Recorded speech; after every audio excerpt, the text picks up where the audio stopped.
محسن نامزوی، سید کاظم علی ذیلی، سید نثار علی ذیلی، سید علی رضا علی، سید حسین عاصم علی ابن راحت علی اور جملہ ارواحین ممنونات کے لیے ایک سورہ فاتحہ اور 3 مرتبہ سورہ اخلاص۔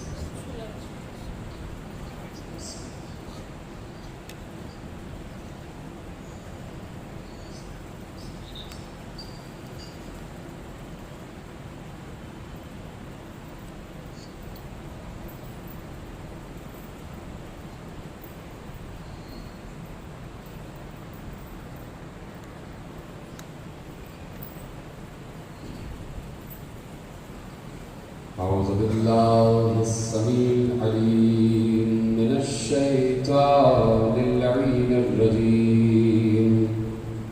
بسم الله الرحمن الرحيم. الحمد لله المعروف من غير رؤية والخالق من غير الذي لم يزل قائما دائما إذ لا سماء ذات أبراج ولا ليل داج ولا بحر ساج ولا أرض ذات مهاد ولا خلق ذو اعتماد والصلاة والسلام والتحية والإكرام على نبي الرحمة وخازن المغفرة وقائد الخير والبركة ومنقذ العباد من الهلكة سيدنا ومولانا أبي القاسم محمد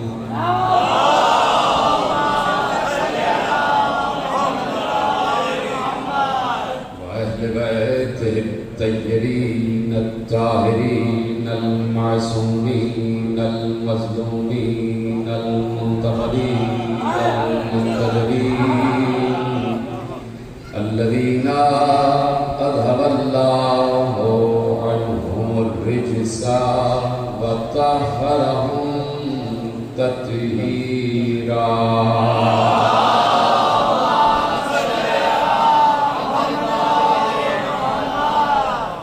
أما بعد فقد قال الله سبحانه وتعالى في محكم كتابه المجيد وفرقانه الحميد وقوله الحق. بسم الله الرحمن الرحيم. هو الذي أنزل عليك الكتاب منه آيات محكمات هن أم الكتاب وأخر متشابهات. صلوات محمد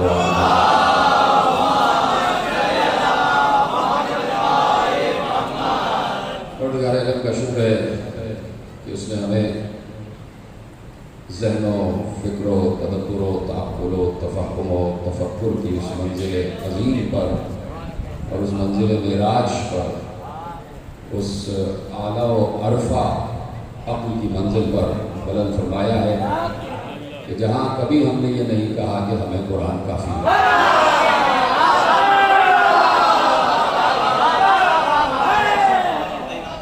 اور یہ یقیناً اس وقت جملہ حق بجانب تھا اور حق بجانب ہے کہ اگر کوئی دوش رسول پر بیٹھ کر یہ جملہ کہے یا تو دوش رسول پر بلند جو ہیں ان پر یہ جملہ سچتا ہے کہ ہمیں قرآن کافی ہے. گویا کہ جس وقت علی رسول کے کانے پر بلند ہوئے ہیں تو سب سے بڑا جملہ جو اس وقت اس منظر کو دیکھ کر کہا گیا اور یہ جملہ بھی زبان معصوم سے ادا ہوا اس میں بہت سے جملوں میں ایک جملہ یہی ہے، یہ علی رسول کے کاندھے پر نہیں تھے بلکہ قرآن پر رکھا ہوا تھا۔ یعنی یہ کوئی قرآن ہی کہہ سکتا ہے کہ مجھے قرآن کافی ہے۔ جو خود قرآن ہو وہی یہ کہہ سکتا ہے کہ مجھے قرآن کافی ہے۔ کل بھی تقریر میں یہ گفتگو تھی کہ قرآن کافی تو ہے لیکن رسالت کے لیے کافی ہے، ولایت کے لیے کافی ہے۔ اور اسی کی طرف قرآن نے اشارہ کیا ہے، جو میں سورہ آل عمران کی آیتیں آپ کے حوالے کر رہا ہوں، کہ جہاں اللہ ارشاد فرماتا ہے وَأُخَرَ مُتَشَابِهَاتٍ، اسی قرآن میں کچھ آیتیں متشابہات بھی ہیں، متشابہ بھی ہیں، جن کو دیکھ کے شبہ پیدا ہو جائے کہ مقصد خدا یہی ہے یا کچھ اور ہے۔ اب یہی سے آیت آگے بڑھتی ہے کہ فَأَمَّا الَّذِينَ فِي قُلُوبِهِمْ زَيْغٌ، جو لوگ اپنے دلوں میں ٹیڑھ رکھتے ہیں، جن کے دلوں میں کجی ہوتی ہے، جن کے دلوں میں فتنے پڑ رہے ہوتے ہیں، فَأَمَّا الَّذِينَ فِي قُلُوبِهِمْ زَيْغٌ فَيَتَّبِعُونَ مَا تَشَابَهَ مِنْهُ ابْتِغَاءَ الْفِتْنَةِ وَابْتِغَاءَ تَأْوِيلِهِ، تو وہ لوگ محکم کو چھوڑ کر متشابہ کے پیچھے پڑ جاتے ہیں اور ان متشابہات کی اپنی پسند کی تعویلیں کرتے ہیں، اور تعویل سے ان کی مراد امت میں فتنہ ہوتا ہے، امن نہیں ہوتا۔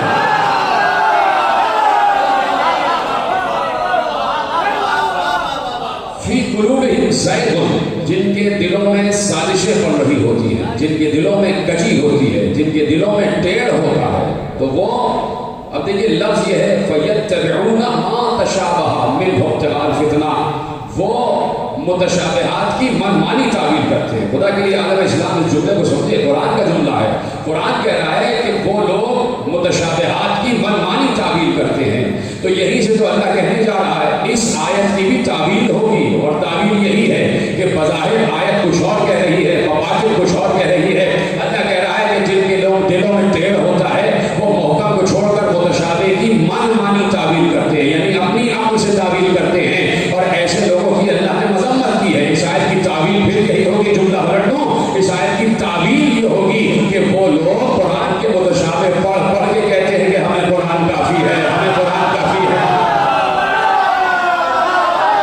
یہی تو منمانی تعویل ہے، یہی تو منمانی تعویل ہے۔ جیسے کہا جائے کہ ہمیں قرآن کافی ہے، اس کا مطلب ہے کہ اپنی پسند کی تعویل کریں گے، اپنی پسند کی تعویل کریں گے۔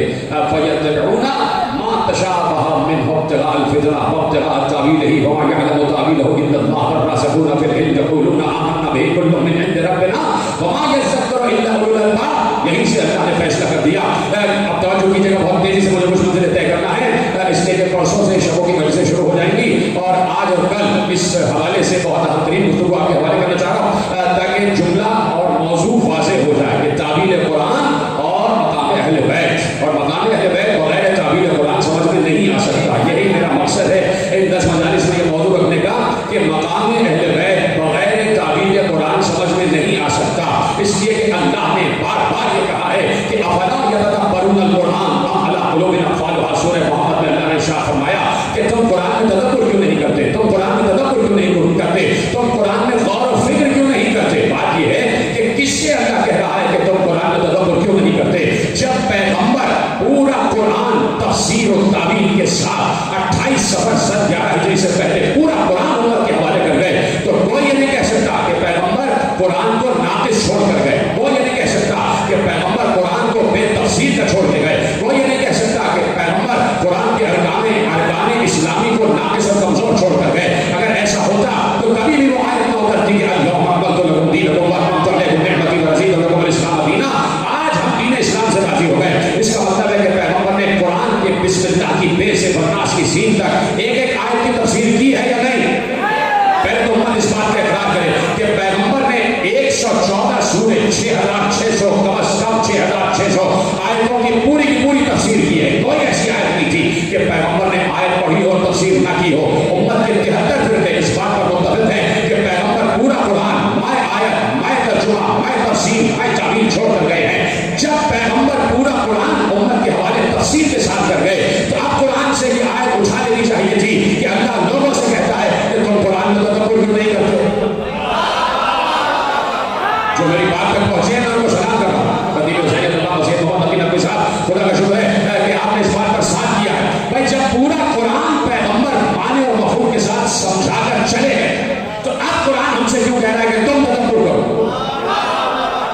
پتہ نہیں میں بات سمجھا پا رہا ہوں نہیں سمجھا؟ بھائی قرآن پورا کا پورا تفکر کے ساتھ، تفسیر کے ساتھ، تعویل کے ساتھ، تفہیم کے ساتھ پیغمبر امت کے حوالے کر گئے، اور آیت انڈورسمنٹ کی صورت میں اللہ نے ایڈوانس بھی کر دیا کہ ہاں تم پورا کا پورا دین پہنچا چکے اور آج ہم دین اسلام سے راضی ہو گئے، اس لیے کہ تم نے پورا قرآن بھی پہنچا دیا ہے، تو اب ہم سے کیا تقاضا کرنا ہے کہ تم غور و فکر کرو کہ یا اللہ کیا رسول اللہ کچھ آیتیں ناقص چھوڑ کر چلے گئے؟ کیا کچھ آیتیں ایسی تھی کہ جس کی تفسیر رسول نے نہیں کی ہے؟ ہر آیت کی تفسیر کر کے گئے ہیں، تو پھر قرآن میں یہ آیت منسوخ کیوں نہیں ہو گئی کہ رسول جا رہا ہے اب یہ آیت منسوخ ہو رہی ہے، افلا یتدبرون القرآن، تم اب قرآن میں تدبر نہیں کر سکتے، اس لیے کہ آیت اب رسول چلا گیا، سمجھانے والا چلا گیا، تو تمہاری کیا وجہ ہے کہ تم تدبر کرو؟ لیکن اب تک قرآن کہہ رہا ہے تم تدبر کرو، تم تدبر کرو، تم تدبر کرو، اسی لفظ تدبر میں تعبیر چھپی ہوئی ہے۔ اللہ یہی سمجھانا چاہتا ہے کہ ہم تم سے کہہ ہی اس لیے رہے ہیں کہ تم تدبر کرو۔ مثلا میں جملہ بھی روک رہا ہوں، جملہ کہہ دیتا تو شاید حسن طبیعت آپ نہ اٹھا پاتے، لیکن جب تفصیل کے بعد جملہ آپ کے حوالے کروں گا تو آپ کو لطف آ جائے گا۔ مثلا قرآن کیوں کہہ رہا ہے کہ تدبر کرو قرآن میں؟ قرآن کیوں کہہ رہا ہے تدبر کرو قرآن میں؟ یعنی اللہ یہ کہہ رہا ہے یہ جو ہم نے نماز کا حکم بھیجا ہے اقیم الصلاۃ، اس نماز میں تدبر کرو، تو نماز تو پوری کی پوری رسول پہنچا گیا، اب اس میں کیا تدبر؟ شکیات نماز، مبتلات نماز، حضر کی نماز، فطر کی نماز، سفر کی نماز، گھر کی نماز، باہر کی نماز، ساری نمازیں تو رسول پڑھ کے اور سمجھا کے چلے گئے۔ اب کیوں قرآن کہہ رہا ہے کہ تدبر کرو؟ کیا قرآن یہ کہہ رہا ہے کہ روزے کو سمجھو؟ تو روزہ تو دین نے اہل بیت رکھ کے بتا گئے کہ روزہ رکھا کیسے جاتا ہے، تو روزے کے مسائل بھی سامنے آ گئے، روزے کے مسائل بھی سامنے آ گئے، روزے کے مسائل بھی سامنے آ گئے کہ روزہ کب کھولا جائے کب بند کیا جائے، سارے مسائل سامنے آ گئے۔ تو کیا قرآن یہ کہہ رہا ہے کہ زکات کے مسائل پر غور کرو، زکات کے مسائل پر غور کرو؟ تو بھائی زکات کے مسائل پر تو اتنے بڑے آدمی نے، اتنی بڑی ذات نے غور کروا دیا کہ کسی نے ایسی عبادت ہی نہیں کی کہ کوئی نماز بھی پڑھ رہا ہو اور ساتھ میں زکات بھی دے رہا ہو۔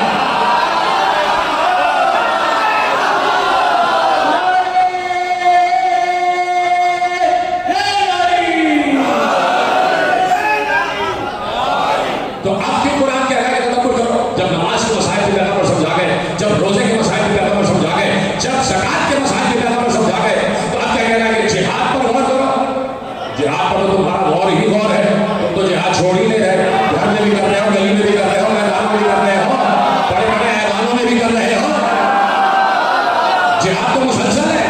تو اب کیوں قرآن کہہ رہا ہے کہ تدبر کرو قرآن میں؟ تو کیا قرآن یہ کہہ رہا ہے کہ حج پر تدبر کرو، حج کو سمجھو؟ تو پیغمبر حج آخر کر کے بتا گئے کہ حج کیسے کیا جاتا، پیچھے سوالات کا ساتھ بھی ہے اور انہوں نے پیغمبر کے سامنے اور پیغمبر کے ساتھ حج کیا ہے۔ تو اب کیوں قرآن کہہ رہا ہے جب نماز بھی سمجھا گئے رسول، جب روزہ بھی سمجھا گئے، جب حج بھی سمجھا گئے، جب زکات بھی سمجھا گئے، جب جہاد بھی سمجھا گئے، جب ارکان اسلامی کا ایک ایک جزء سمجھا گئے، تو اب کیوں قرآن کہہ رہا ہے کہ تدبر کرو تدبر کرو؟ اسی کی طرف میں اشارہ کرنا چاہتا ہوں، یہاں تدبر سے مراد تعبیر ہے۔ اب ہم جب تم سے جب تدبر کا تقاضا کر رہے ہیں تو ہمارا مطلب ہی یہ ہے کہ ہم نے کسی آیت میں حسن کو چھپایا ہوا ہے، کسی نے حسین کو چھپایا ہوا ہے۔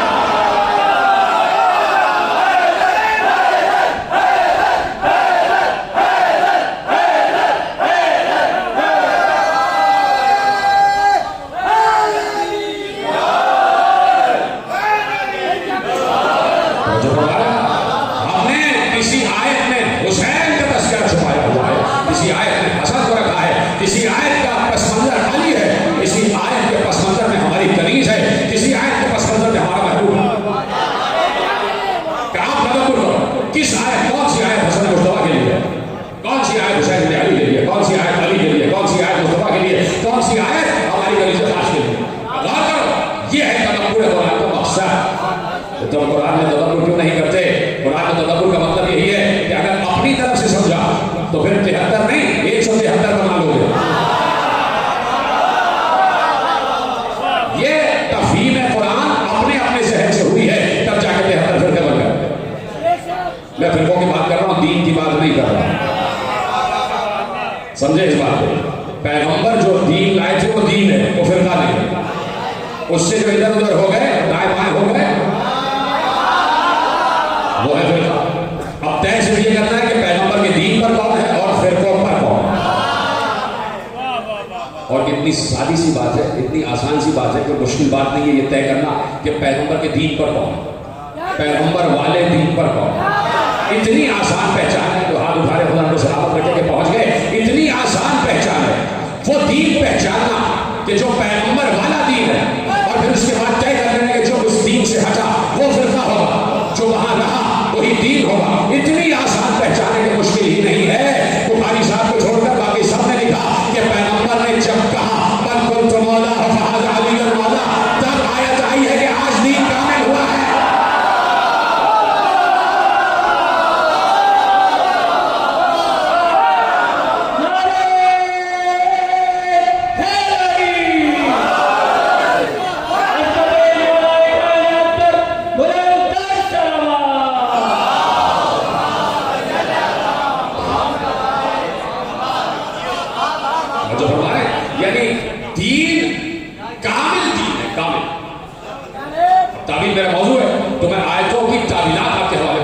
وہی آیتیں جو بڑی مشہور آیتیں بچپن سے سن رہے ہیں. مثلا قرآن کہہ رہا ہے کہ ذرا لفظوں پر بھی غور کیا جائے، قرآن کی آیات کے الفاظ پر بھی غور کیا جائے، اور قرآن کی الفاظ کے آیات کے الفاظ کے تیور پر غور کیا جائے، لہجے پر غور کیا جائے. دیکھیے لہجے آیات پر غور کیا جائے تو قرآن کے لہجے پر کون غور کر سکتا ہے جس سے یہ معلوم ہو کہ اللہ نے معراج میں کس کے لہجے میں بات کی تھی. جو یہ جانتا ہے نا کہ اللہ نے معراج میں کس کے لہجے میں بات کی تھی، وہی قرآن کی آیات کے تیور اور لہجوں کو سمجھ سکتا ہے. جب ہمارے آپ تو لہجوں کو سمجھیں، تیور کو سمجھیں، اور ایک لفظ کو سمجھیں. مثلا قرآن کی آیت ہے ادخلوا فی السلم کافہ. دیکھیے تین الفاظ ہیں، تین الفاظ ہیں، دین سے بڑی محبت ہے. ادخلوا فی السلم کافہ، ادخلوا فی السلم کافہ. ادخلوا صیغہ مبالغہ، صیغہ امر ہے، داخل ہو جاؤ، داخل ہو جاؤ فی السلم، اسلام میں، کافہ، پورے کے پورے. اب لوگوں نے کہا کہ اللہ یہ کہہ رہا ہے کہ پورے کے پورے اسلام میں داخل ہو. یہ کیا مطلب وہ پورے کے پورے داخل ہو؟ یہ کہتا ہے کہ کسی نے گردن داخل کر دی اور جسم جو ہے وہ کفر کی طرف ہے. یہ کیا مطلب ہوا ہے؟ انہوں نے کہا بھائی اس کا مطلب ہے کہ پورے کے پورے اسلام میں داخل ہوا. کوئی آدھا داخل ہوا ہے کہ یہاں تک داخل ہو گیا اور جو قدم ہے وہ ابھی ہندو ہے. یہ آدھا اسلام کب ہوگا؟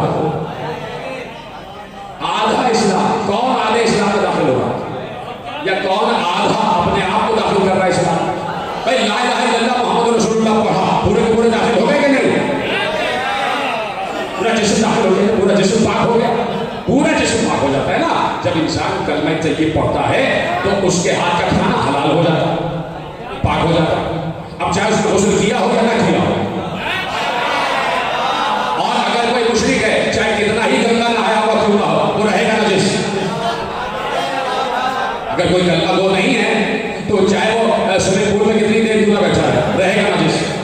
جیسے ہی اس نے کلمہ پڑھا پاک ہو گیا، آ گیا نا اسلام میں. تو اب اس کا یہ کیا مطلب ہوا؟ آپ نے کہہ دیا کہ میں پورے کے پورے دین اسلام میں داخل ہوگا، آدھا کون داخل ہوگا؟ آپ سمجھنا پڑے گا نا کہ قرآن کہہ کیا رہا ہے، آیت کیا ہے. آیت یہ کہہ رہی ہے پورے اسلام میں داخل ہونا، ناقص اسلام میں داخل نہ ہونا. یعنی قدیر سے پہلے والا نہیں، قدیر کے بعد والا.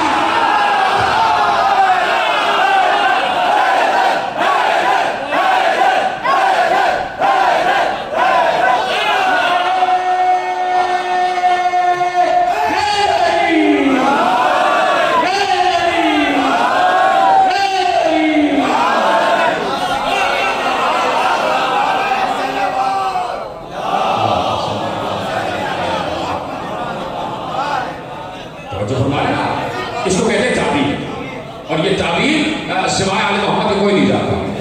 اور ہمارا جو مکتب امامت و عصمت و ولایت ہے وہاں صریحاً معصوم کا فتویٰ ہے، معصوم کا قول ہے، معصوم کا قول ہی فتویٰ ہوتا ہے.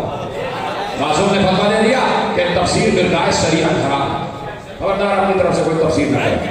تو یہ بھی مجالس سے تفسیر قرآن بیان کی جا رہی ہے، تفسیر ہو نہیں رہی. یہاں تفسیر کی نہیں جا رہی، یہاں تفسیر بیان کی جا رہی ہے. وہ تفسیر جو معصوم بیان کر گئے. اب کوئی بڑے سے بڑا مفتی ہی کیوں نہ ہو، کسی کو یہ اجازت نہیں ہے کہ تفسیر پہ رائے کرے، اس لیے کہ جیسے اس نے کہا کہ تفسیر پہ اس نے کہا کہ میرا یہ قول ہے، اس کا مطلب ہے کہ وہ یہ کہہ رہا ہے کہ اس آیت پر پیغمبر کی کوئی رائے نہیں ملتی، یا اس آیت پر معصوم کا کوئی جملہ نہیں ملتا. ٹھیک ہے، یہ تو کوئی بات ہی نہیں. اس لیے کہ لسان اللہ الناطق، اللہ کی بولتی ہوئی زبان. ایسے پتہ چلے کہ اللہ کی بولتی ہوئی زبان کون ہے؟ یہ تو سب نے دیکھا، یہ تو شقیق ترین ازلم ترین لوگوں نے بھی دیکھا کہ اللہ کی بولتی ہوئی زبان کون ہے. آپ سے ڈال دینا چاہتا ہوں، جملہ ہے مصائب کا لیکن ڈال دینا چاہتا ہوں. شقیق ترین، ازلی ترین، کافر ترین، مشرک ترین اور منافق ترین لوگوں نے بھی دیکھا کہ اللہ کی بولتی ہوئی زبان کون ہے. جیسے ہی نوکے سینا پہ سر حسین آیا اور بولنا شروع کیا،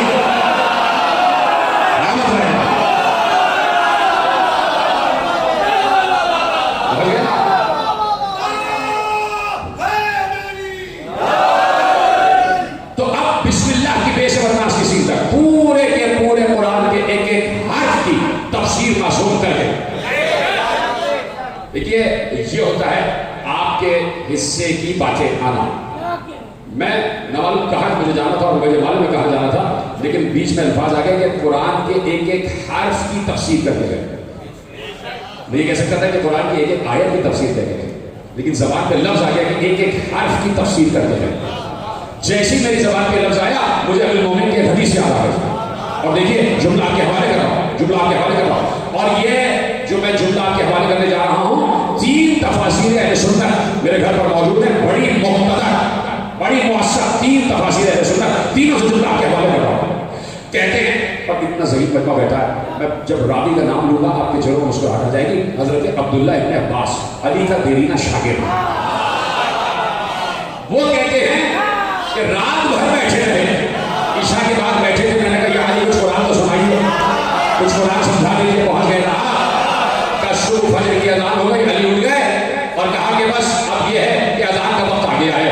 اور کہتے کہتے گئے علی، کہتے کہتے گئے لو شئت لأوقرت 80 بعیرا من بانی بسم اللہ من بانی ہا. کہا کہ عبداللہ ابن عباس صرف تم یہ سمجھو کہ اگر میں چاہوں، لو شئت لأوقرت 80 بعیرا من بانی البا. تو سمجھ جائیں بھائی، میں رو کے پڑھا ہوں، میں نے کہا شاید اس کو سمجھ میں آہستہ آہستہ سمجھا رہا ہوں. لو شئت لأوقرت 80 بعیرا من بانی البا. کہا کہ اے ابن عباس میں چاہوں تو 80 اونٹ بھر دوں صرف بائے بسم اللہ کے بے کی تفسیر سے.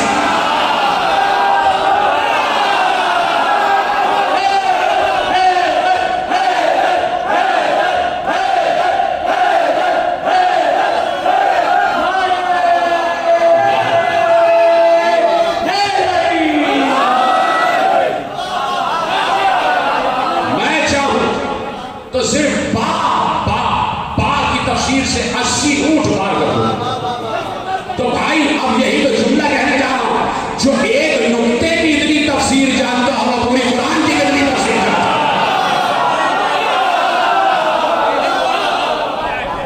جو ایک نقطے کی اتنی تفسیر جانتا ہو تو پورے قرآن کی اتنی تفسیر جانتا ہو.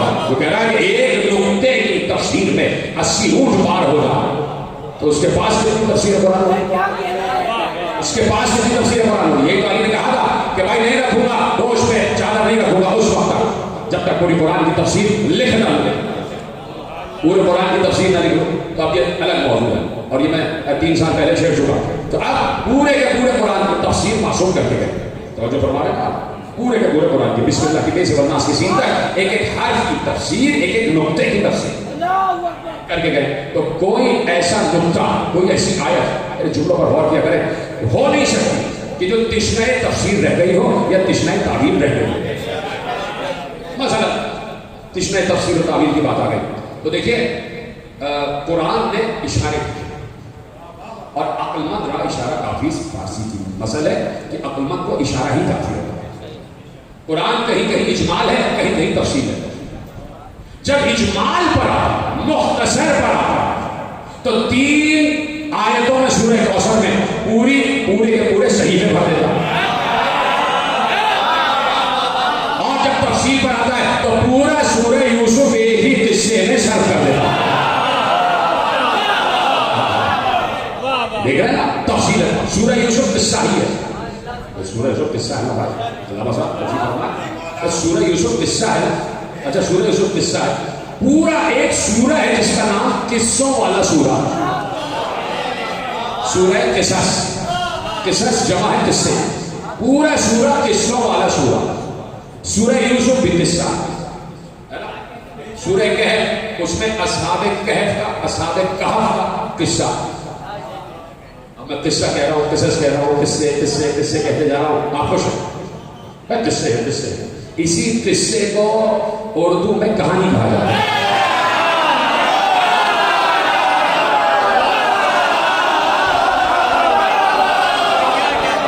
عربی میں قصہ, اردو میں کہانی. عربی میں قصص, اردو میں کہانیاں. اب چونکہ اردو میں آ گیا جناب سیدہ کی کہانی, تو کہہ رہے ہیں کہ کہانی ہے.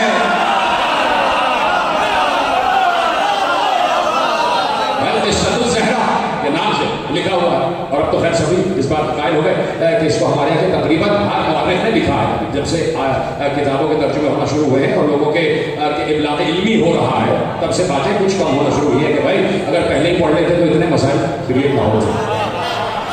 جب ہمارا تو قرآن نے اجمالا بھی بیان کیا ہے اور تفصیل بھی بیان کیا ہے, اور قرآن نے جہاں پر اشارے کیے اشارے سمجھنا ہے, اور اشارے میں اور آپ بھی سمجھ سکتے ہیں, اور قرآن اشاروں میں بات کرتا ہے. مثلا میں ایک قصہ آپ کے حوالے کرتا ہوں, اور قصہ ہے جناب شموئیل کی قوم, بنی اسرائیل کے انبیاء میں سے ایک نبی. اور میں پرسوں بات پڑھ چکا کہ جو جناب موسیٰ اور خضر بات کر رہا تھا کہ جہاں جناب خضر نے اس 10 سالہ بچے کو قتل کیا, دادا کہتے لوگ بیٹھے تھے, تو اللہ نے اس کے ماں باپ کی نسل میں ایک بیٹی دی, اور اس بیٹی کی نسل میں 70,000 انبیاء بنی اسرائیل پیدا ہوئے. یہ اللہ نے اجر دیا.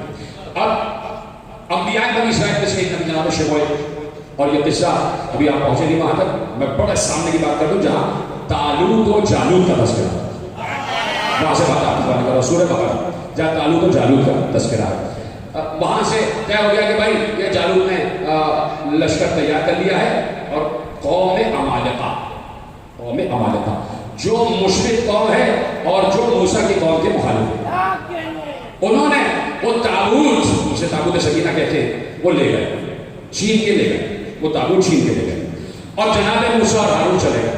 اور اب جناب شموئیل کا دور آ گیا, تابوت غائب ہو گیا. جب تابوت غائب ہوا تو بنی اسرائیل در بدر ہو گیا.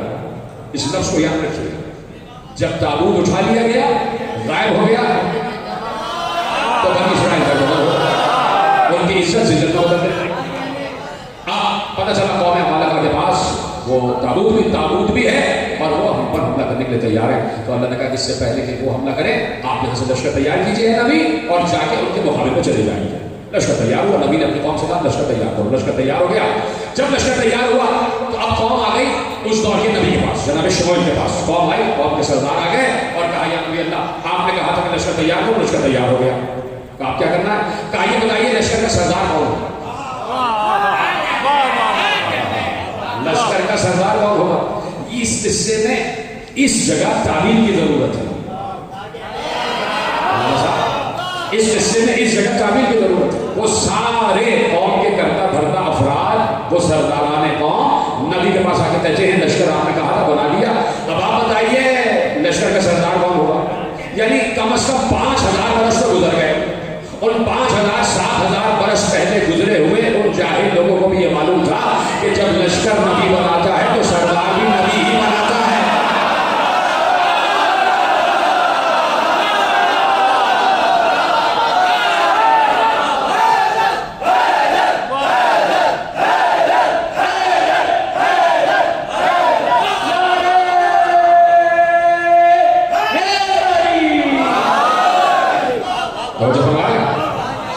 لشکر بناتا ہے نا نبی, تو لشکر کا سردار بھی نبی بنایا. لیکن اب اس میں تعبیر پر تعبیر کی بات آ گئی. جیسے میں نے کہا نا قرآن پر قرآن, اب یہاں تعبیر پر تعبیر آ گئی. جیسے ہی قوم کے افراد آئے اور ان کے ذہن میں عقیدہ تھا کہ جب لشکر نبی بناتا ہے تو سردار بھی نبی بنائے گا, اب تعبیر پر تعبیر آ گئی, تعبیر پر تعبیر آ گئی. فوراً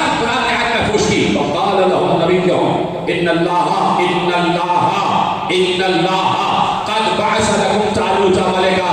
جیسے ہی قوم کے سرکردہ افراد نبی شعیب کے پاس آ کے کہتے ہیں کہ اب لشکر کا سردار بھی بنا دیجیے، فقال لهم نبیہم، ان کے نبی نے ان سے کہا ان اللہ قد بعث لکم طالوت ملکا، اللہ نے لشکر کا سردار طالوت کو بنایا ہے. نبی نے کہا نہ لشکر میں نے اپنی مرضی سے بنایا تھا، نہ سردار اپنی مرضی سے بنایا.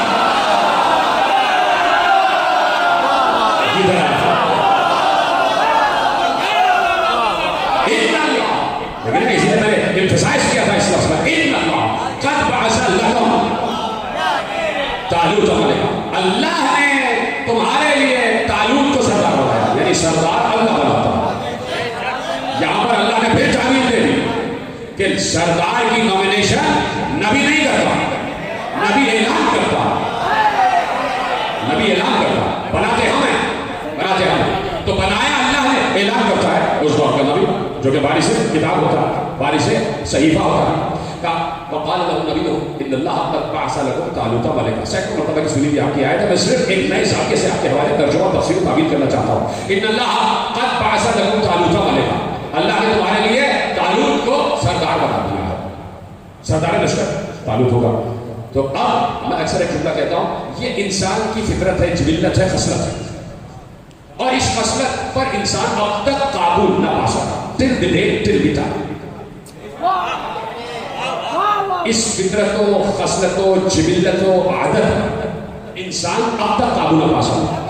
جیسے ہی ان قوم کے سرکردہ افراد آ کے کہا کہ آپ ہمارے لیے سردار بنا دیجئے، تو نبی نے کہا سردار اللہ کے حکم سے طالوت ہوگا. تو سب نے ابھی جتنے لوگ آ کے نبی سے کہتے ہیں سردار بنا دیجئے، وہی جیسے انہوں نے سنا کہ طالوت کو سردار بنا دیا، اللہ نے ان کے جملے کو محفوظ کیا. طالوت ان سب نے مل کر کہا اَنَّ يَكُونُ لَهُ الْمُلْكُ عَلَيْنَا وَنَحْنُ أَحَقُّ بِالْمُلْكِ مِنْهُ وَلَمْ يُؤْتَ سَعَةً مِنَ الْمَالِ. اے نبی اللہ، طالوت تو بہت غریب ہے، اس سے زیادہ تو ہم سرداری کے قائل ہیں.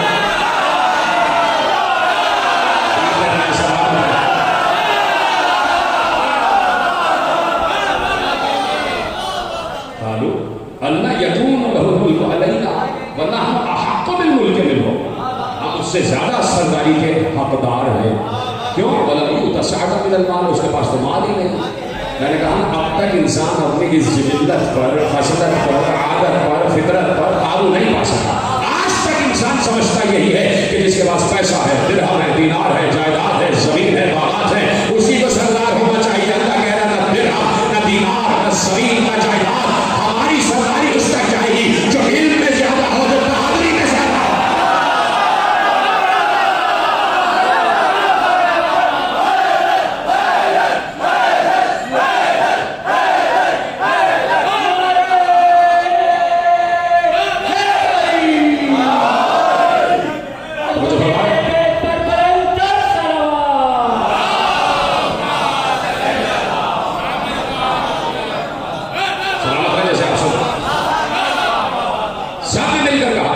کہ ہم اس سے زیادہ سرداری کے اہل ہیں. ہمارا حق ہے کہ ہمیں سردار بنایا جائے، ہمارا حق ہے کہ ہمیں سردار بنایا جائے. تو فوراً وہاں سے جواب آیا کام. ان کے نبی نے کہا ان اللہ اصطفاہ علیکم وزادہ بسطۃ فی العلم والجسم. انہوں نے کہا کہ بھائی دیکھو، طالوت کو اللہ نے اس کے سردار بنایا ہے کہ طالوت میں 3 صفات ہیں. پہلی صفت تو یہ ہے کہ وہ مصطفیٰ ہے. تعبیر کرتا ہوں، آیتیں سب نے پڑھی ہے، اب میں تعبیر کی منزل سے آپ کو گزارتا ہونے جا رہا ہوں. ان اللہ اصطفاہ علیکم، سب سے پہلی صفت تو اس میں یہ ہے کہ اللہ نے اس کو تم پر مصطفیٰ بنایا. وزادہ بسطۃ فی العلم والجسم، اور وہ تم سب سے زیادہ عالم بھی ہے اور تم سب سے زیادہ بہادر بھی. میں نے پرسوں کی تقریر میں شمسی بھائی اصلی حضرات موجود تھے کہ بھائی قرآن جب رحمت للعالمین کی منزل پر آ گیا تو قرآن نے صفات بیان کیے، نام نہیں لیے. جب ہماری نام میں پہنچ گیا نہ صحیح مجمع کہاں کبھی کبھی میں ایسا آتا ہے، قرآن نے صفات بیان کیے، نام نہیں لیے. اب قرآن نے صفت بیان کر دی تو کیوں نہیں کھڑے کھڑے پڑھنے والے ان صفاتوں کی طرف غور کرتے کہ جہاں اللہ نے سرداری کا معیار قائم کیا اور یہ معیار اللہ کا قائم کیا ہوا اور بڑا اٹل معیار ہے. آیت منسوخ نہیں ہوئی، آیت مجھے موجود ہے کہ اللہ نے اشارہ دے دیا. کیا ضرورت تھی شموئیل کا قصہ اور طالوت و جالوت کا قصہ قرآن میں رکھنے کی. کون سا ہم سے قبر میں پوچھا جا رہا ہے کہ طالوت و جالوت کا قصہ سنا؟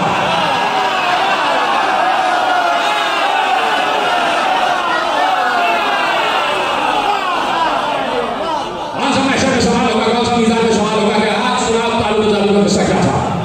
مقصد بہت سے, اور ان میں سے ایک مقصد یہی ہے کہ ہم نے تمہیں معیار دے دیا تھا کہ سردار وہی ہوگا جو مصطفیٰ ہو, سردار وہ ہوگا جو سب سے زیادہ عالم ہو, سردار وہ ہوگا جو سب سے زیادہ بہادر ہو. تو ہم نے تو سردار تمہیں دے دیا تھا. قدیر میں مصطفیٰ کے کاموں پر مصطفیٰ تھا, کسی جنگ میں بھاگا نہیں, منبر پہ سلام نہیں کہہ رہا.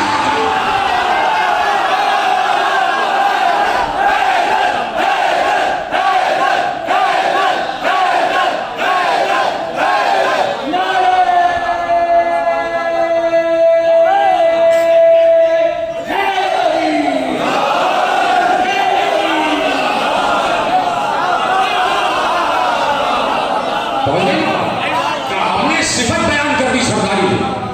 ہم نے صفت بیان کی کہ سردار قوم وہ ہوگا جو مصطفیٰ ہو, سردار قوم وہ ہوگا جو عالم ہو, سردار قوم وہ ہوگا جو بہادر ہو. قدیر میں مصطفیٰ کے کانوں پر مصطفیٰ تھا علی. منبر پہ سلونی کہہ رہا تھا کوئی مجھ سے زیادہ عالم ہے نہیں, کسی جنگ میں پیٹھ نہیں دکھائی. تیسری چوتھی تقریر میں عرض کر چکا, آئیے نواب بھائی تشریف لائیے. تیسری چوتھی تقریر میں عرض کر چکا کہ اللہ نے معیارات پر بات کی ہے, صفات پر بات کی ہے. توجہ فرما رہے ہیں کہ کسی جنگ میں پیٹھ نہیں دکھائی. یہ جملہ ہم کیوں کہتے ہیں بار بار؟ ہم تو حدیث سے زیادہ قرآن کی آیات پر یقین رکھتے ہیں. اگر یہ جملہ حدیث ہوتا تو ہم کبھی نہ ہوتے کہ تمہارا نبی تمہیں پیچھے سے بلا رہا تھا تو پہاڑوں کی طرف بھاگ کے چلے جا رہے.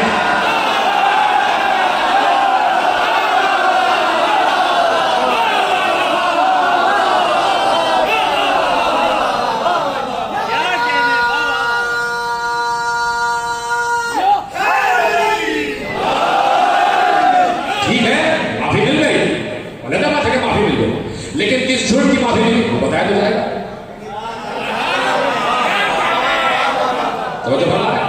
تو اب قرآن نے بیان کیے ہیں صفات, ان صفات کو سامنے رکھتے ہوئے ذات کو تلاش کرو.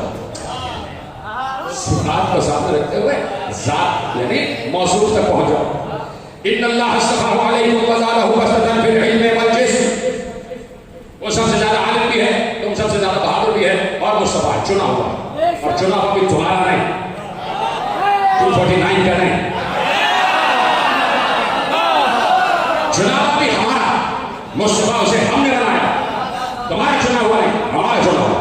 ہم نے اسے مصطفیٰ بنایا, ہم نے اسے علم دیا ہے, ہم نے اسے بہادری عطا کی ہے. اور پھر ارشاد فرما دیا کہ واللہ یؤتی ملکہ من یشاء واللہ واسع علیم. اور یہ رہے آپ ترجمہ سنیں, اور اللہ جسے چاہتا ہے اپنا ملک دے دیتا ہے, اور اللہ بڑا وسیع علم رکھنے والا ہے, بڑا وسیع علم رکھنے والا ہے. ٹھیک ہے, یہاں تک آئے تھے آپ کے حوالے ہو گئے.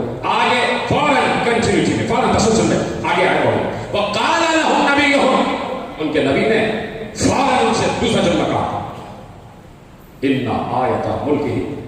دیکھو سنو, اس لشکر کی, اس سرداری لشکر کی اور اس لشکر کی پہچان یہ ہوگی, ان آیت ملکہ, اس لشکر کی پہچان یہ ہوگی, کیا ہوگی؟ ایاتیکم التابوت فیہ سکینۃ من ربکم وبقیۃ مما ترک آل موسیٰ وآل ہارون تحملہ الملائکہ ان فی ذلک لآیۃ لکم ان کنتم مؤمنین. اب ایک بات یہ ہے کہ اس لشکر حق کی پہچان یہ ہوگی کہ اس لشکر حق کے آگے آگے ایک تابوت ہوگا.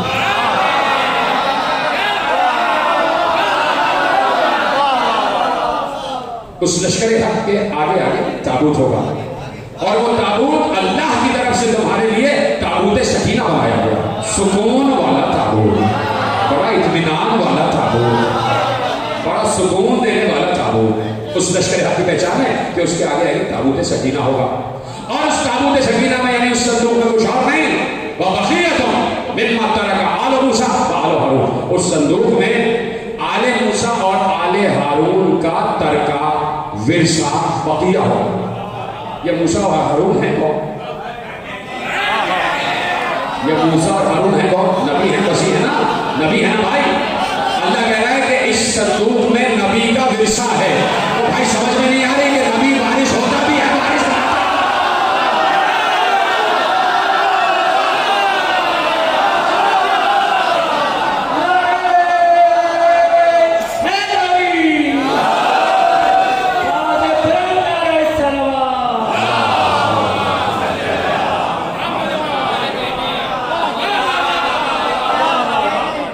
جو ہمارا مما ترکا، کسی سے آپ کہتے ہیں ترکا یعنی ترکا یعنی جو ترک کر کے گیا، جو چھوڑ گیا، کسی سے ترکا. تو مما ترکا آل موسیٰ و آل ہارون، اس میں آل موسیٰ اور آل ہارون کا بقیہ ہے، ترکا ہے، ورثہ تو وہ چھوڑ گئے. اور عجیب مثال دے دیا، عجیب لفظ رکھ دیا، تعبیر ہے نا ہر جگہ. اگلی آیت پڑھوں فوراً سمجھ جائیں گے اتنا ذہین لگا بیٹھا ہے.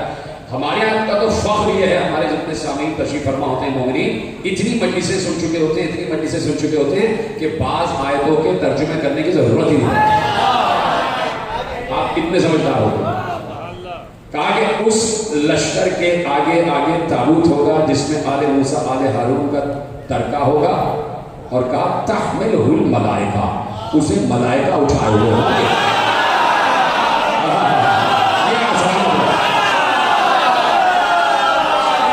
اسے ملائکہ اٹھائے ہوئے ہوں. میں ذرا سا جملہ اگر پلٹ دوں تو آپ کی اجازت سے کہ بھائی لشکر حق کے آگے جو تابوت ہوتا ہے اٹھانے والے ملائکہ ہوتے ہیں.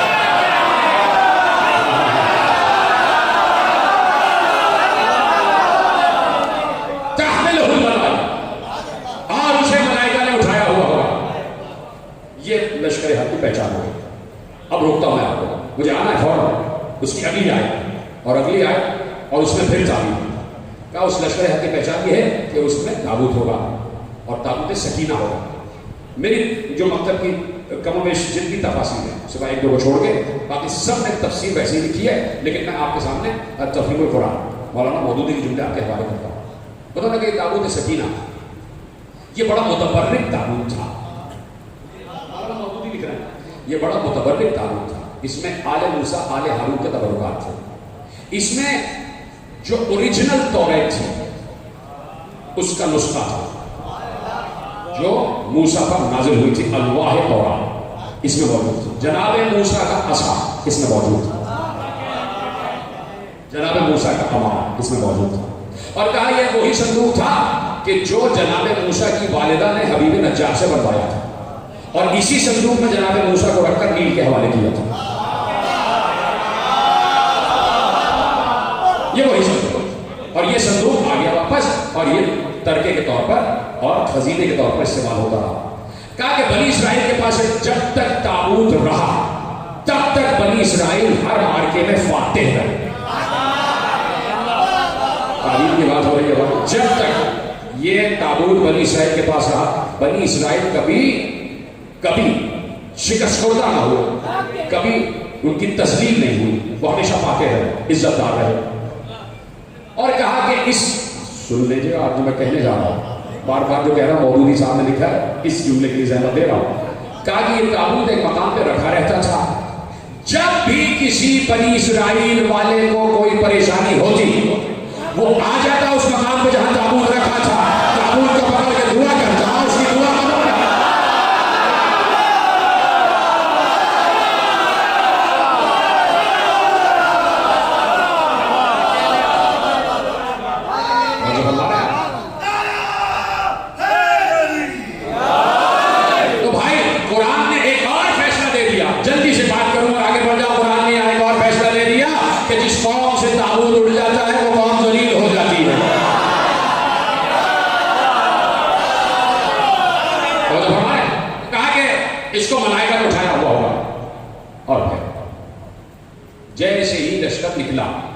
نیچے سنیے جملہ، جیسے ہی لشکر نکلا طالوت کی سرکردگی فلما فصل طالوت بالجنود، طالوت اپنے لشکر کے ساتھ نکلے، ایک نہر کے سامنے سے گزرے. ایک نہر کے سامنے سے گزرے. طالوت نے کہا گزرتے چلے جانا، گزرتے چلے جانا. فمن شرب منه فليس مني. پہلے تو کہا ان اللہ مبتلیکم بنہر، فلما فصل طالوت بالجنود قال ان اللہ مبتلیکم بنہر. توجہ ہے نا میرے ساتھ ہے؟ میں اتنا شکر گزار ہوں آپ کی توجہات کا کہ جیسے آپ سن رہے ہیں خدا آپ کو سلامت رکھے. میں واقعا آپ کے لیے دعا کروں جیسے آپ سن رہے ہیں توجہ سے. فلما فصل طالوت بالجنود قال ان اللہ مبتلیکم بنہر. جیسے ہی طالوت اپنے لشکر کے ساتھ ایک نہر کے سامنے سے گزرے تو طالوت نے لشکر سے کہا اللہ تمہارا امتحان اس نہر کے ذریعے لینا چاہتا ہے. تعویل کرنے جا رہا ہوں بھائی، اللہ اس نہر کے ذریعے تمہارا امتحان لینا چاہتا ہے. فمن شرب منه فليس مني. جس نے اس نہر سے پانی پی لیا وہ ہم میں سے نہیں ہے.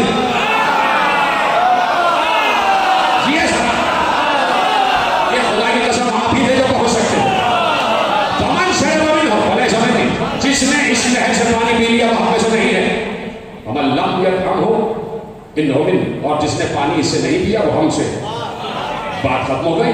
آپ ہے جملہ جس کے لیے زحمت دی ہے اور آپ سلام کیجیے گا اس مطلوب تک جہاں تک بات لے کے آ گیا. قالا ان اللہ مبتلیکم بنہر. طالوت نے کہا کہ اللہ تمہارا اس نہر کے ذریعے سے امتحان لینا چاہتا. فمن شرب منه فليس مني. جس نے ذرا سا بھی اس نہر سے پانی پی لیا وہ ہم میں سے نہیں ہے. ومن لم يطعمه انه مني. اور جس نے اس سے پانی نہیں پیا وہ ہم میں سے ہے. قرآن کی آیت فوراً آگے بڑھی. الا من اغترف غرفة بیدہ. ہاں صرف اس بات کی اجازت ہے کہ چلو میں پانی لے لیا جائے.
چلو میں پانی لے لو.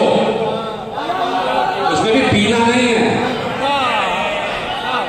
بھائی. تو فخر سے کہتے ہیں کہ قرآن کی کچھ آیتوں پر عمل باپ نے کیا ہے, کچھ پر بیٹے نے کیا ہے.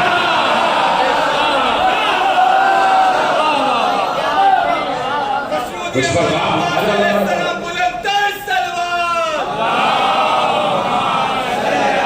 مجھے فرمایا قرآن قصہ ہی باپ بیٹے کا.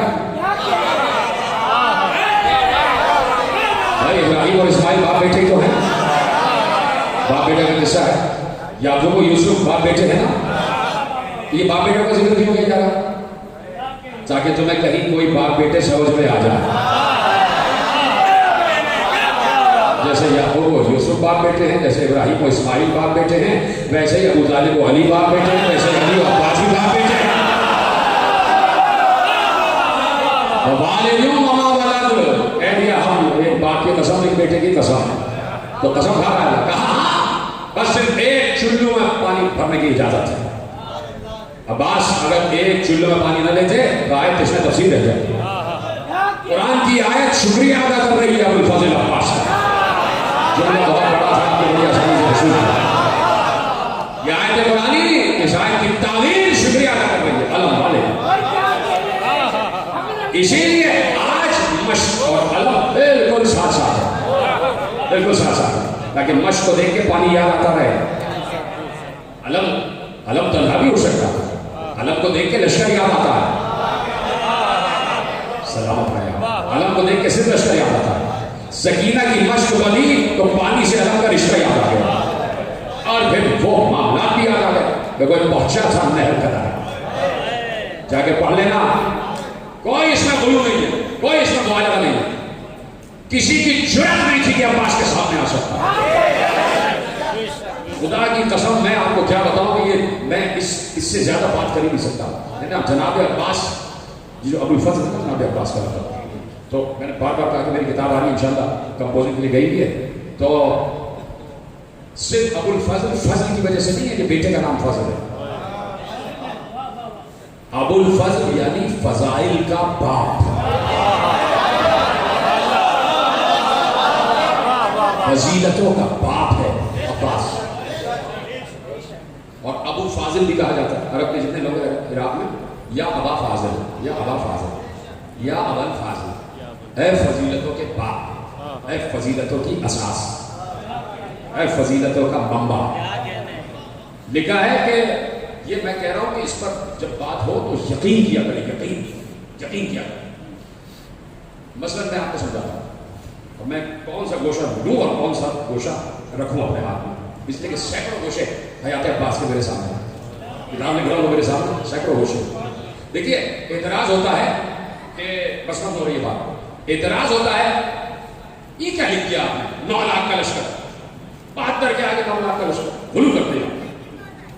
یہ جو ابن خلدون ہے اس نے کم سے کم تعداد 30,000 30,000 کی لکھی، اور اس کے متعلق آپ پڑھیں گے تو بڑا متاثر یعنی تاریخ دار ہے. اس تک نے لکھا ہے کہ 30,000 کا لشکر آیا تھا کربلا والوں کے مقابلے میں. 30,000 تو ہے، 2 لاکھ سے لے کے 9 لاکھ تک کی تعداد ہے، اور 9 لاکھ کی تعداد بالکل صحیح. 9 لاکھ آئے تھے، 9 لاکھ آئے تھے.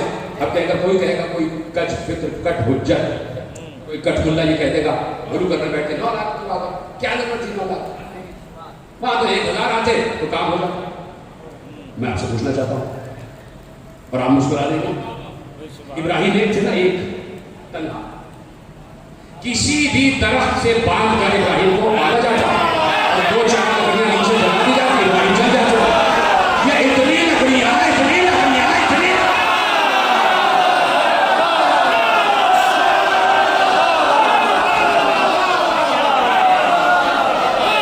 پوری مملکت سے کہا جا رہا ہے لکڑیاں لا کے رکھو، اور 2 میل تک لکڑیاں ہی لکڑیاں، اور اتنی آگ تھی کہ منجنیق سے ابراہیم کو پھینکا پڑا.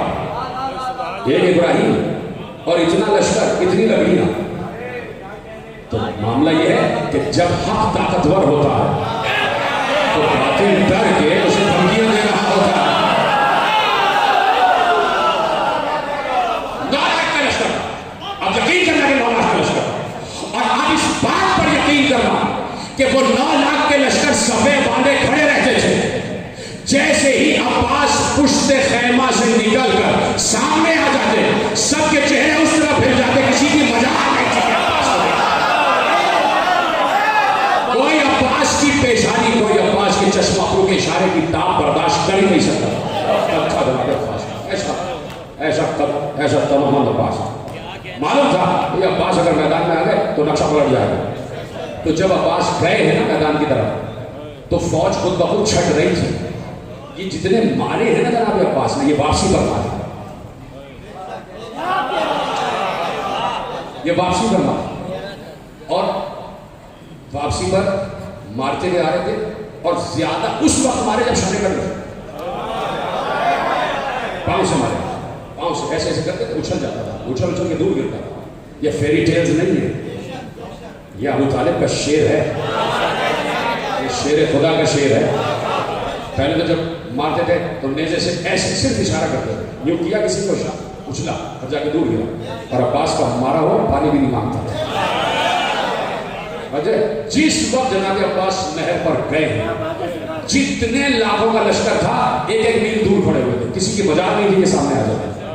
اطمینان سے عباس نے پانی بھرا ہے، کوئی جلدی نہیں ہے عباس کو. فضیلت پڑھ رہا ہمارے بھائی،